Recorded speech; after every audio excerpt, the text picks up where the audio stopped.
Carissimi studenti, gentilissimi genitori, a nome dell'Istituto Comprensivo Giuseppe Fava di Mascalucia, voglio invitarvi a partecipare ai nostri Open Day, che saranno effettuati sia online che in presenza nel rispetto delle normative Covid. Infatti, attraverso il link pubblicato sul sito e sulla locandina, sarà possibile prenotarsi e scegliere per il 18 dicembre e il 14 gennaio sia l'ora che il plesso da visitare. L'Istituto Comprensivo Fava, infatti, ha 3 plessi, oltre quello della sede centrale di via Timparello, ha anche la sede di via Reina e di via dei Villini.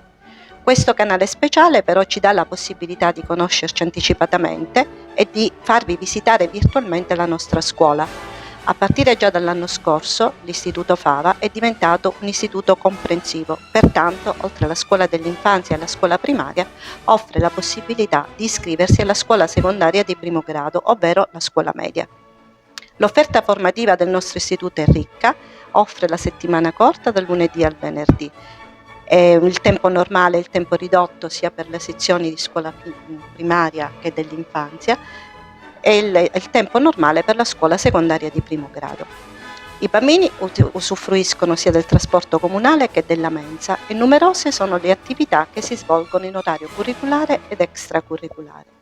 Dal coding alla lingua inglese con la certificazione Cambridge, al progetto di lingua cinese, laboratori scientifici, un'ampia attività sportiva, laboratori musicali, l'attività sportiva svolta con esperti del settore di mini basket, calcio, pallamano e tanto altro, e vari sono i progetti ministeriali, i PON e i FESR che ci danno la possibilità di avviare un'attività extracurriculare pomeridiana e tenere la scuola aperta anche al pomeriggio.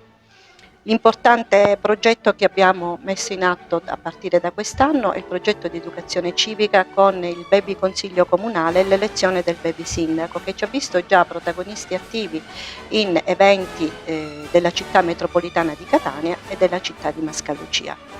La scuola, oltre a trasmettere la conoscenza a tutti gli studenti, nessuno escluso, si occupa anche di coltivare in modo sano il loro carattere, l'apprendimento dei valori, lo sviluppo del pensiero critico.